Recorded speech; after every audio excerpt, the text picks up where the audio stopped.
వ్యాప్తంగా ముఖ్యమైన వ్యక్తుల ఫోన్లను ట్యాప్ చేసిన బీఆర్ఎస్ నాయకులు జైలుకు పోవడం ఖాయమన్నారు ప్రభుత్వ సలహాదారుడు షబీర్ అలీ.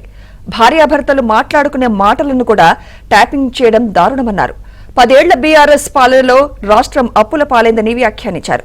కామారెడ్డి జిల్లా కేంద్రంలోని కాంగ్రెస్ పార్టీ కార్యాలయంలో మున్సిపల్ కౌన్సిలర్లతో ఏర్పాటు చేసిన సమావేశంలో షబీర్ అలీ ఈ వ్యాఖ్యలు చేశారు.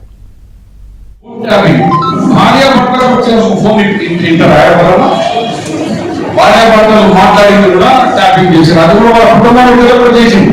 ఆ పేర్లు వస్తే వెళ్ళగా మీకు రాబోతున్నాయి. ప్రైవేట్ టాక్స్ చాలా పెద్ద నేరం ఉండేది. యాజ్ టెలిఫోనిక్ చట్టం ప్రకారంగా చాలా పెద్ద నేరం అది.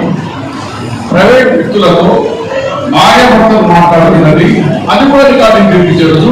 ఆ రాధాకృష్ణ ఏ కాదగిరి నడిపించాడు. 9 సంవత్సరాలు వాడే ఆ ప్రభాకర్ అమెరికా పోయిపోయాడు. డిఐజీ రిటైర్డ్ అయినాక 9 సంవత్సరాలు వాడికి లిక్కర్ కేసు. ఇక